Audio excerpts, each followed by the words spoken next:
दक्ष यज्ञ का समाचार पा सती का शिव से वहां चलने के लिए अनुरोध।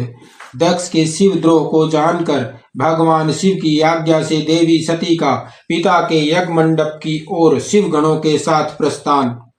ब्रह्मा जी कहते हैं, नारद, जब देव ऋषिगण बड़े उत्साह और हर्ष के साथ दक्ष के यज्ञ में जा रहे थे, उसी समय दक्ष कन्या देवी सती गंधमादन पर्वत पर चंदों से युक्त धारागृह में सखियों से घिरी हुई भांति भांति की उत्तम क्रीड़ाएं कर रही थी। प्रसन्नता पूर्वक क्रीड़ा में लगी हुई देवी सती ने उस समय रोहिणी के साथ दक्ष यज्ञ में जाते हुए चंद्रमा को देखा।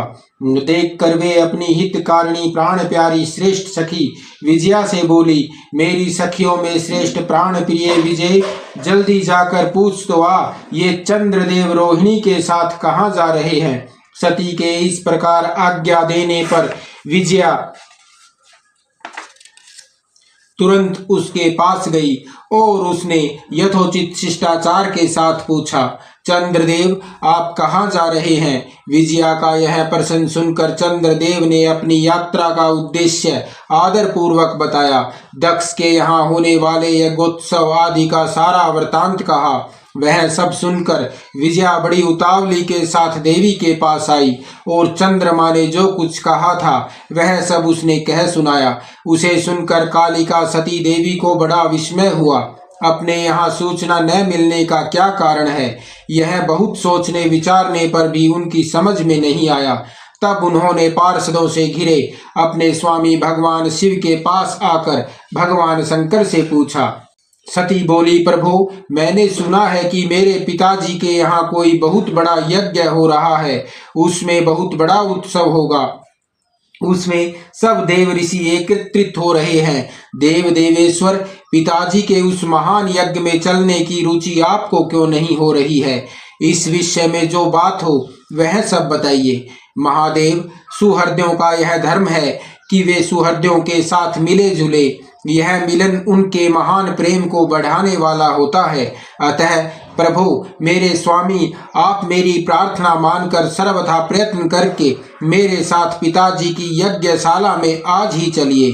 सती की यह बात सुनकर भगवान महेश्वर देव, जिनका हृदय दक्ष के वाग्बाणों से घायल हो चुका था, मधुर वाणी में बोले, देवी, तुम्हारे पिता दक्ष मेरे विशेष द्रोही हो गए हैं। जो प्रमुख देवता और ऋषि अभिमानी, मूढ़ और ज्ञान शून्य हैं, वे ही सब तुम्हारे पिता के यज्ञ में गए हैं।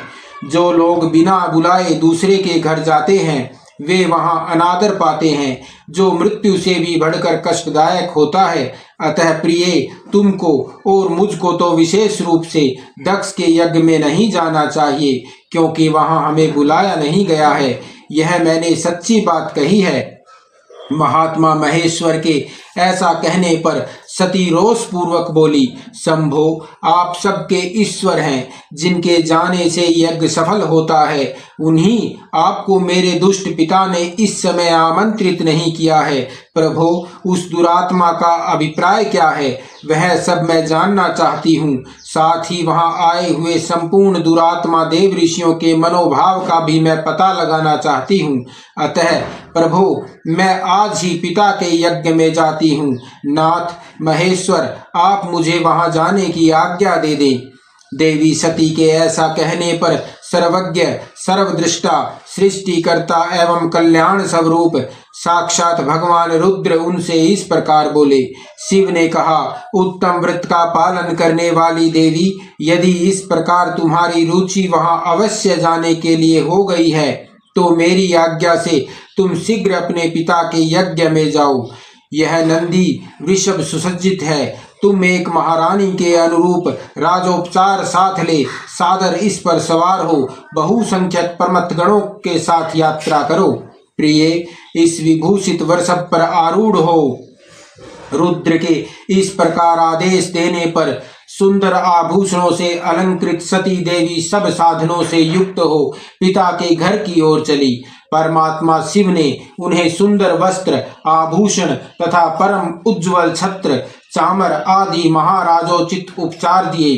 भगवान शिव की आज्ञा से 60,000 रुद्रगण बड़ी प्रसन्नता और महान उत्साह के साथ कौतूहल पूर्वक सती के साथ गए।